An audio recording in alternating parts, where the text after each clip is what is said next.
नमस्कार बेटा, good afternoon आप सभी को। आज ये बारिश का चकाचक माहौल है, बारिश आने वाली है। आज की छोटी क्लास लेंगे थोड़ी, क्योंकि यहाँ आदर्श नगर में आज ट्रैफिक की भसड़ होने वाली है, और अगर 6 बजे मैं करीब करीब निकल गया तो ट्रैफिक थोड़ा कम मिलेगा। चलो देखो बेटा, जहां तक हमने किया था उसके आगे की कार्रवाई को जरा चलाते हैं। और आगे हमने क्लोज टेस्ट लेवल 1 पे थे अभी तो हम। बच्चा पार्टी 1 और 2 वाला चल रहा था ना सेक्शन। सर देखो भाई, क्लोज टेस्ट कितने हुए थे बेटा? सेट नंबर बता दो एक बार फटाक से, कितने हुए थे? आज की क्लास थोड़ी सी छोटी रखेंगे आपकी, और कल की क्लास थोड़ी सी बड़ी रखेंगे। तो आज 6 बजे तक पढ़ेंगे बेटा।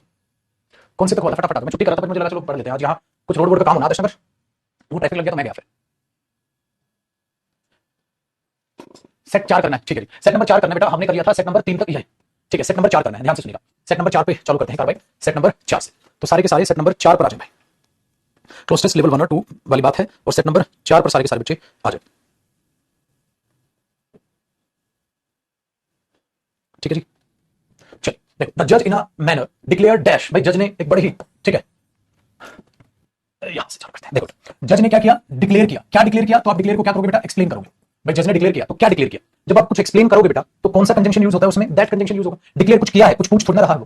सो तो बेटा इसलिए ऐसा हुआ, ऐसा बताता ना, I was ill so I didn't come, मैं बीमार था इसलिए मैं आया नहीं। सो की कोई सेंस नहीं, विच की कोई सेंस नहीं, क्योंकि जब भी आप किसी चीज को एक्सप्लेन करोगे बेटा, तो एक्सप्लेन करने में कौन सा कंजंक्शन आएगा? दैट। जज ने डिक्लेयर किया था कि देयर वाज इनफ एविडेंस, की पर्याप्त हमारे पास एविडेंस है टू डैश दैट। ठीक है, पर्याप्त एविडेंस है बेटा, एविडेंस है डैश करने के लिए कि मैक्स अपने आप में गिल्टी है। या ठीक है ना, कुछ ना कुछ उसने चोरी की है, गिल्ट की है, क्योंकि आगे चोरी वाली है कि उसने कुछ ना कुछ चोरी की है। तो ये डिक्लेयर हो गया। हाँ, तो एक बात बताओ, एविडेंस क्या करेगा बेटा उस चीज को? एविडेंस किसी भी चीज को क्या करेगा? एविडेंस ने ये कर दिया, एविडेंस ने ये कर दिया कि वो चोर है, तो क्या किया होगा? रिजल्ट किया होगा, टेस्ट किया होगा, चेक किया होगा, प्रूव किया होगा। बेटा एविडेंस किसी भी चीज, किसी के ऊपर आरोप कोई लगा है, तो उस चीज को क्या करेगा? एविडेंस प्रूव करेगा। और प्रूव के बाद वर्ब की कौन सी फॉर्म आएगी? फर्स्ट फॉर्म आएगी। रिजल्ट वगैरह, टेस्ट वगैरह, चेक वगैरह नहीं करेगा। तो अगर आप कोई भी एविडेंस ले रहे हैं तो उसको प्रूव करेगा। तो एविडेंस ने प्रूव कर दिया था कि जो मैक्स है, ठीक है, उसने डैश किया था अपने नेबर की कैट को, डैश किया था। तो बेटा देखिएगा, हेड वहां हेल्पिंग वर्ब है मेरे बच्चे। अगर हेड हेल्पिंग वर्ब है तो ऑब्वियसली बात है, वहां हेड हेल्पिंग वर्ब के बाद वर्ब की कौन सी फॉर्म आएगी? थर्ड फॉर्म आएगी। अगर वर्ब की थर्ड फॉर्म आएगी तो यहां पर क्या आएगा? स्टोलन आएगा। तो had stolen his neighbour's cat, उसने अपने नेबर की कैट को स्टोलन किया था, चोरी किया था। आसान हुआ, बहुत बढ़िया बात है। This was a dash crime, वो अपने आप में डैश क्राइम था। तो बेटा अपने आप में कैसा क्राइम बोलोगे उसको देखिएगा, जो अपने आप में एक स्टर्न जिद्दी क्राइम था, नहीं। बहुत ही अच्छा था, सोबर तो अच्छा नहीं, स्टीडी था, नहीं, सीरियस क्राइम था, जो अपने आप में एक सीरियस क्राइम था। ये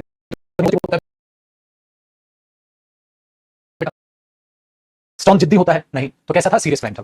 so this was a serious and deserve and dash punishment, और उसको अपने आप में उसके अकॉर्डिंग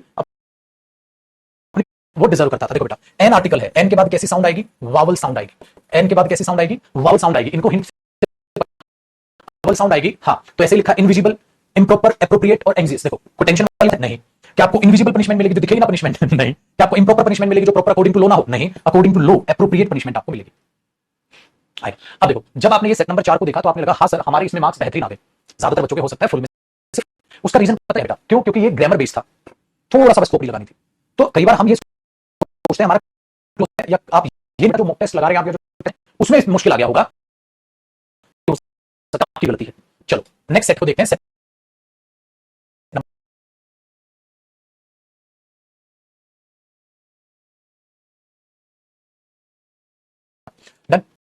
इज वेरी प्रीशियस, समय बहुत कीमती है, ठीक है, and must not be wasted on petty matters. Petty होता है छोटे मोटे मामले, समय बहुत कीमती है और बकवासबाजी मामलों में हमें समय को नहीं गवाना चाहिए।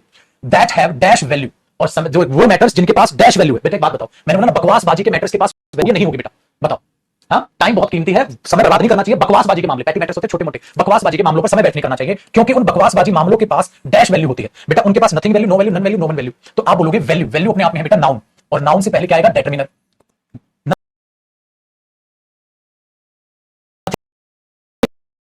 बेटा नथिंग तो प्रोनाउन होता है, प्रोनाउन के बाद नाउन कैसे आएगा? नो डेटर्मिनर होता है, नाउन होता है, प्रोनाउन के बाद नाउन कैसे आएगा? नो वन भी प्रोनाउन होता है, प्रोनाउन कैसे आएगा? तो डैश हैज नो वैल्यू, जिनकी कोई वैल्यू नहीं होती। बकवासबाजी मामलों पे क्यों बर्बाद करते हो अपना समय, जिनका हमारे जीवन में कोई मोल नहीं। आगे, people keep money in safe, locker में पैसा रखते हैं, but time dash be saved in this way, परंतु इस तरीके से टाइम नहीं रख सकते हैं, परंतु इस तरीके से। अब बेटा एक बात बताओ, कीप है प्रेजेंट में बात, अगर प्रेजेंट में बात है तो पास्ट क्यों आएगा? ठीक है, ऐसे पैसा नहीं रख सकते, ठीक है, पास्ट क्यों आएगा? पास्ट क्यों आएगा? तो क्या आएगा? Can not. हुआ ना सा, आके चलो बाद में काम आ जाएगा, ऐसे थोड़ा ना, थोड़ा समय बचा के रख लो, बाद में काम आ जाएगा। दुनिया की सारी ताकत जोड़ के भी आप एक पल तक नहीं खरीद सकते सर, बहुत बड़ी कहावत है, आपने हर जगह सुनी होगी, ठीक है। Can not be saved in this वे, इस तरीके से हम समय नहीं सेव कर सकते। Time can be save, time बचाया जा सकता है और यूटिलाइज किया जा सकता है बाय बीइंग अलर्ट। अलर्ट रहो, सावधान रहो, चीजों को देखो, कहां मुझे समय देना है, कहां नहीं देना है, इस तरीके से आप टाइम को बचा सकते हैं और जो है यूज कर सकते हैं, यूटिलाइज कर सकते हैं, ठीक है। नेक्स्ट देखो, होल्डिंग इट वेरी, समय को होल्ड करोगे, क्रिएट करोगे, ट्रीट करोगे, स्पेंड करोगे। बेटा समय के साथ कौन सी वर्ब यूज होती है? क्या होल्ड करते हैं, क्रिएट करते हैं, ट्रीट करते हैं, स्पेंड के साथ, ठीक है? बताओ बेटा, टाइम के साथ हम कौन सी वर्ब लगाते हैं? अब मेरे बच्चे जो रीडिंग ही नहीं करता उस बच्चे को पता ही नहीं, लेकिन जिसने रीडिंग की है, कहीं भी रीडिंग हैबिट जिसकी है, वो तो बता देगा ना टाइम के साथ। तो हम स्पेंड वर्ब यूज करते हैं, तो स्पेंडिंग इट वेरी केयरफुली। कैसे बेटा? हम इसको स्पेंड करते हैं, अलर्ट करेंगे, तो बेटा पता क्या हो रहा है, ये बाई प्रेपोजिशन को आगे फॉरवर्ड कर रहा है। देखो, बाई बीइंग अलर्ट, तो क्या कर सकता है, टाइम कैन बी सेव्ड और यूटिलाइज्ड, टाइम सेव किया जा सकता है,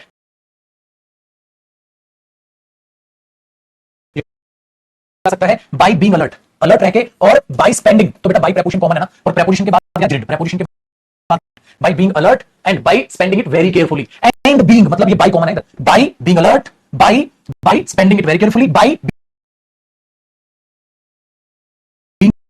पासिस, कहां समय बिता रहे हो, कौन से बाय कॉमन है, तभी तो एंड इन तीन वर्ब की फर्स्ट फॉर्म प्लस आईएनजी को जोड़ रहा है। आगे देखो बेटा, people who make use of time, जो लोग सही यूज करते हैं समय, बाय नॉट वेस्टिंग इट, जो वेस्ट नहीं करते, वर्डली, लाफ्टर, सब्जेक्ट्स, प्लेजर्स और चांसेस, जो बोलते हैं ना, जो फालतू के सुख सुविधाओं में समय को, ठीक है, कहीं सुविधाओं को जो मुफ्त में बिताता है, वो सुख सुविधाओं के लिए अपना समय ना वेस्ट करते हुए, वो आदमी जो सही इस्तेमाल करते हैं, ठीक है, कौन से, इस दुनिया के, किसमें, किस दुनिया के लाफ्टर में, इस दुनिया के सब्जेक्ट, इस दुनिया के सुख सुविधाओं में, प्लेजर्स में, चांसेस नहीं होगा बेटा, ठीक है, सब्जेक्ट्स नहीं होगा, लाफ्टर नहीं होगा, दुनिया की सुख सुविधाओं में जो टाइम वेस्ट नहीं कर रहा ना, अपने खुशी के लिए, प्लेजर के लिए, मौज मस्ती में जो टाइम स्पेंड नहीं कर रहा, ठीक है, वो अपने आप में समझ, एंड स्पेंड, और स्पेंड करता है it on understanding the true nature of life, life का सही मतलब जान के, यानी बकवासबाजी में मौज मस्ती उड़ाते फिर रहे हो, होता है ना, गेड़ी मार रहे हैं, ठीक है, फालतू की बकवासबाजी कर रहे हैं, उसमें ना बताएं, अगर हम लाइफ को, लाइफ के सही मायने को समझें, इसके पर्पस को समझें, लाइफ के, have left us with a dash collection of religious books and wise thoughts, तो हमारे पास क्या आ जाएगी, richer collection, richest collection, too rich collection, या रिच कलेक्शन, एक अच्छा खासा हमारे पास महत्वपूर्ण, हर जगह रिच अमीरी का मतलब नहीं देता बेटा, हमारे पास एक महत्वपूर्ण कलेक्शन हो जाएगी रिलीजियस बुक्स की और बहुत ही बढ़िया विचारों की, ठीक है, तो क्या करोगे आप इसको, रिचर, रिचेस्ट, क्या देखो बेटा, अगर यहां देखें तो आर्टिकल ए है और कलेक्शन क्या है, नाउन है, अब नाउन से पहले क्या है, एडजेक्टिव, बेटा अगर आर्टिकल दा होता तो सुपरलेटिव डिग्री भी आ जाती, तो आर्टिकल ए के साथ सुपरलेटिव डिग्री का क्या काम, ए के साथ ये कंपैरेटिव डिग्री है, रिचर कंपैरिजन तो नहीं कर रहे, रिचर का भी कोई काम नहीं, टू रिच बेटा, टू रिच तो नेगेटिव सेंस होता है, बट वहां तो पॉजिटिव सेंस देनी है, तो सिंपल एडजेक्टिव क्या होता है, a rich collection, a rich collection, a good collection, a rich collection, तो बेटा आर्टिकल ए के बाद टू रिच के भी महारथी यहां बैठे हैं गधे, टू रिच का मतलब नेगेटिव होता है, too rich collection too negative होता है बेटा, तो कुछ ज्यादा ही अमीर, मतलब फटीचर है सामने वाला अरे तू तो कुछ ज्यादा ही सुंदर है, इसका मतलब सुंदर नहीं है वो, इज टू स्मार्ट, तो चालाक है, चतुर है, घुन्ना, दोगला है दोगला, ये चीज होती है बेटा इसकी, आसान हुआ, बहुत बढ़िया। चलो क्वेश्चन नंबर 6 के बारे में बात करते हैं, देखो मैंने गैप जानबूझ के छुड़वाया ताकि नेक्स्ट पहले जो अपना क्लोज टेस्ट हो अगले से ही चालू हो। सेट नंबर 6 की बात करते हैं बेटा, कहता है लॉन्ग एगो इन चाइना, लंबे समय पहले चाइना में, एट अ टाइम, एक समय था, when girls dash expected to stay at home, ऐसा माना जाता था कि लड़कियां जो है वो घर पर ही रहें। तो बेटा एक बात बताओ, बात अभी की है या बात पास्ट की है, अभी की है या पास्ट की है, सर पास्ट की है, तो लड़कियों से उम्मीद की जाती है, उम्मीद की जाती थी, लड़कियों से उम्मीद की जाती थी घर पे रहे, की जाती होगी या है नहीं बेटा, क्योंकि बात है पास्ट की, अगर पास्ट की है पुत्र तो इधर पास्ट ही आएगा, गर्ल्स कैसा सब्जेक्ट है, प्लूरल, तो इधर वर्ब भी कैसी आएगी, प्लूरल, देख लो ग्रामर का यूज, ठीक है, सारे प्रीवियस ईयर में टाइम जो अभी हाल ही में एग्जाम हो, तो विल नहीं, बी नहीं, वर आएगा लड़की के साथ, आर नहीं, क्योंकि पास्ट की वर्ब चाहिए, तो बहुत पहले चाइना में ऐसा माना जाता था, लड़कियों से उम्मीद की जाती थी तुम लोग घर पर ही रहोगे, and that's house hold work, और क्या करोगे, और चुपचाप से घर का काम करोगे, बताओ अब चुपचाप से घर का काम करोगे, है ना, तो अब बोलोगे सर पास्ट क्यों नहीं आया, बेटा जी वर्ब देख मेरे बच्चे, वर एक्सपेक्टेड, उम्मीद की जाती थी, to stay at home, to के बाद वर्ब की फर्स्ट फॉर्म है, to stay at home and to do household work, और घर का काम करो, लेकिन वो टू क्या चला गया, कॉमन, तो to stay and to do household work, वो टू कॉमन चला गया बेटा, तो ना मेक, ना टीच, ना प्रोड्यूस, घर का काम करने की अंग्रेजी क्या होगी, डू, सो उनसे उम्मीद की जाती थी वो घर पे रहें और घर का काम करें, while the boys dash to school, और ये होता था कि जबकि लड़के, ठीक है, हाँ लड़के स्कूल जाते थे, ओ भाई साहब, वाइल द बॉयज क्या होगा बेटा, गोइंग नहीं, गोज नहीं, गो टू स्कूल या वेंट टू स्कूल, पास्ट होना चाहिए, वेंट टू स्कूल तो नहीं है, while the boys went to school, जबकि लड़के स्कूल जाया करते थे, उनसे ये उम्मीद होती थी, वेंट होना चाहिए, गोज गोज तो नहीं बेटा, बहुत बढ़िया, ठीक है, very good. A girl named, ठीक है, जूहू, अगर बोले इसकी प्रोनाउंसिएशन क्या होगी, एक लड़की थी, हाँ, had a Dzire dash study, उसकी पढ़ने की इच्छा थी, बेटा अब स्टडी आप बोलोगे, हाँ, डिजायर डैश टू स्टडी, तो स्टडी वर्ब की फर्स्ट फॉर्म है, उससे पहले क्या आता है, टू प्लस फर्स्ट फॉर्म आता है ना बेटा, I want to study, I want for study, at study, in study नहीं बेटा, आई वांट टू स्टडी, या ठीक है, या I have a desire to study, past है तो I had a desire to study, तो Juhu had a desire to study, तो जब फर्स्ट वर्ब की फर्स्ट फॉर्म ही आएगी उधर, और वर्ब की फर्स्ट फॉर्म से आप उसको लेके चलोगे, टू आगे बेटा, आगे देखो, हर फैमिली वाज वेल्दी, अच्छी खासी अमीर थी, जूहू was dash, so she too, ठीक है, वो भी could have had her wish, वो अपनी इच्छा पूरी कर सकती थी, बट इसके फादर, ठीक है, इस ट्रेडिशन के, क्योंकि उसके फादर क्या थे, अगेंस्ट थे,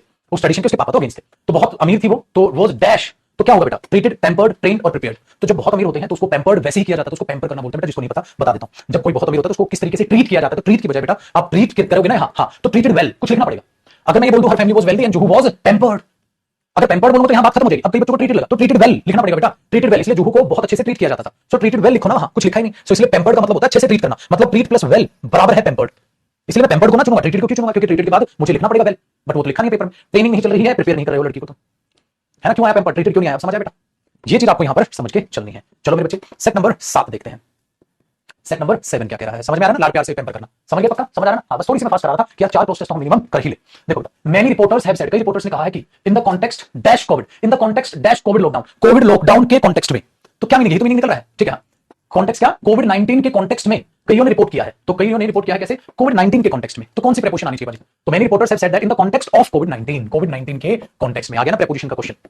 कॉन्टेक्स्ट में, कोविड 19 के कॉन्टेक्स्ट में ये कहा कि स्कूलिंग एंड कॉलेज एजुकेशन, जो स्कूल के और कॉलेज एजुकेशन है, are likely to be online, की वो ऑनलाइन कर दी जाएगी, आर लाइकली टू बी, याद आया मॉडल्स में पढ़ा था, हो जाएगी, ऑनलाइन कर दी जाएगी। The reporters have dash pointed out, the reporters have also pointed out, addition दो या बट, जब आप किसी में भी के मीनिंग में क्या जोड़ोगे बेटा, और रिपोर्टर्स ने ये भी पॉइंट आउट किया है कि ये change will deny the students the experience of studying in physical, हालांकि इस चेंज की बजाय बच्चों का जो एक्सपीरियंस फिजिकल पढ़ने का वो नहीं हो पाएगा, तो क्या बोल पाओगे बेटा, रिपोर्टर्स ने ये भी पॉइंट आउट किया है, वो भी के मीनिंग में क्या आएगा, एडवर्ब आएगी बेटा, पॉइंटेड से पहले क्या आएगी, एडवर्ब आएगी, यहां तो ये भी पॉइंट किया गया है, ये भी पॉइंट किया तो आल्सो एडिशन दो या बट, देखो बेटा दो कंजंक्शन है, बट कंजंक्शन है, इन एडिशन, एडिशन तो नाउन है, मुझे वहां एडवर्ब चाहिए तो क्या आएगा, आल्सो आएगा, सबका सही है बेटा। तो the reporters have also pointed out, ये भी कहा है उन्होंने, ये चेंज जो है बच्चों का एक्सपीरियंस जो फिजिकल पढ़ने का है उसको रोक लेगा, ठीक है, यही चीज आपके पास आ रही है, बट मजबूरी है बेटा, ठीक है, मजबूरी है, अब देखो कब क्या हो जाए वो चीज यहां पर है, ठीक है। अब ऑफलाइन वाले देख रहे हो, अभी लास्ट वाले कुछ टॉपिक आपको ऑनलाइन नहीं करने पड़ेंगे, अभी हॉल में क्या बेटा, हमारे जो हॉल है पिछले वाले मुखर्जी नगर वाले बंद करा दिए, अब वो बंद करा दिया, हमारे पास हॉल एक ही बचा, वो सारे ऑफलाइन के जो बैचेस चल रहे थे वो सारे के सारे एक में समेटने पड़ रहे, तो उसकी वजह से बाकी हॉलों के लिए उन्होंने मिनिमम कह दिया कितना बच्चा बैठा, वो नहीं बैठा, तो भी वो सत्ता ही चल रही है। इस वजह से ये भी बुरी किस्मत रही कि इस बार ऑनलाइन वालों को भी ऑफलाइन, मतलब ऑफलाइन वालों को भी ऑनलाइन ये टॉपिक करने पड़ रहे हैं, ठीक है, कोई बात नहीं, तो दिल छोटा करने की जरूरत नहीं बेटा, अपनी पढ़ाई पे ध्यान दो, दिल छोटा मत करो, ठीक है, ये सब किस्मत के खेल हैं, ठीक है, ये सब किस्मत के खेल हैं, उनसे कोई ना लड़ सकता है ना कोई कभी लड़ पाए, समझ में, चलिए आगे। तो studying in physical dash, physical क्या, physical condition, area, campus, situation, बेटा जब भी आप किसी स्टडी पॉइंट से बात करते हो ना बच्चे, उसमें कैंपस शब्द यूज होता है, ये आपको रीडिंग से पता चलेगा, ठीक है ना, कैंपस में ये सब अलाउड नहीं है, कैंपस शब्द यूज होता है बेटा, स्टडी का जो माहौल इकट्ठा होता है, फिजिकल कैंपस, फिजिकल कैंपस, तो उसके लिए शब्द कैंपस यूज होता है, आप फिजिकल कैंपस, एक बच्चा कह रहा है सुबह 6 बजे का टाइम कर दो, हाँ मेरी जान ले लेगा तो महेश, सुबह 6 बजे कौन आएगा, ठीक है, कोई बच्चा पहुंचेगा भी है भाई, कोई बच्चा पहुंचेगा भी सुबह 6 बजे, तो क्या आ जाएगा बेटा, ये क्या आ जाएगा, कैंपस, फिजिकल कैंपस, तो आप उसको कैंपस, फिजिकल कैंपस करने की कोशिश करो। चलो, this is because they can only interact with their teachers, तो ये तरीका है कि वो इंटरेक्ट कर सकते हैं अपने टीचर से, they will miss the dash, they will miss the dash to get know their classmates and make real friends, तो वो इस चांस को मिस कर देंगे, वो इस अपॉर्चुनिटी को मिस कर देंगे, ठीक है, या वो इस रिवॉर्ड को मिस कर देंगे, इस कंडक्ट के इस अवार्ड को मिस कर देंगे कि वो रियल फ्रेंड्स वहां बना पाए, अपने क्लासमेट्स को जान पाए, वो इस चीज को मिस कर देंगे, तो उसके लिए क्या बोला जाएगा बेटा, अपॉर्चुनिटी बोला जाएगा, है ना, अपॉर्चुनिटी बोला जाएगा, वेरी गुड, तो यहां पर बोल दिया जाएगा दे विल मिस, ठीक है, they will miss the opportunity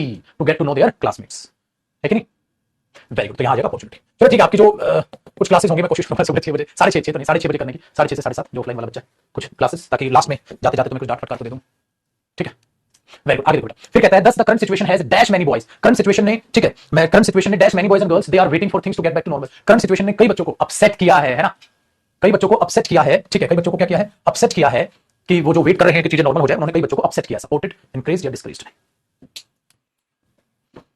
कई बच्चों को क्या किया है, अपसेट किया है, वेरी गुड। तो भाई आज 4 हमने क्लोज टेस्ट कर लिए, कल हम कम से कम 8 करेंगे, कम से कम कल 8 करेंगे, इस सेट को खत्म करेंगे बेसिकली, तो कल की क्लास थोड़ी बड़ी रखेंगे, जब करेंगे, आज की क्लास थोड़ी सी आपकी छोटी है, ठीक है, आधे घंटे की है, तो आज इतना ही रोक रहे बेटा, कल की क्लास बड़ी करेंगे, कल जो आपका टाइमिंग रहेगा वो 5:30 से 7 रहेगा, तो कल 1.5 घंटा पढ़ लेंगे, कल की जो टाइमिंग है वो 5:30 से 7 बजे तक करीब की रहेगी, तो आज के लिए इतना ही, भागी जो आधा घंटा है, कल आधा घंटा एक्सटेंड कर लेंगे, 7 तक कर लेंगे, और करवा दो, मजा आ रहा है, आज बेटा आधे घंटे की निकल रहा है, नीचे काम चलोगे ना, गाड़ी पार्किंग से निकल पाएगी भाई, तो अभी मैं भागता हूँ, फिलहाल आप खुश रहें, आबाद रहें, मस्त रहें, तंदुरुस्त रहें, ठीक है, और यूं ही ढेर सारी मेहनत करते रहें, कल मिलते हैं भाजी, ठीक है, बाय, कल से आगे करेंगे, मजा आएगा बेटा, क्लोज टेस्ट में पैसे भी रेडी मैंने करा दिया, बाय भाजी, नहीं बेटा।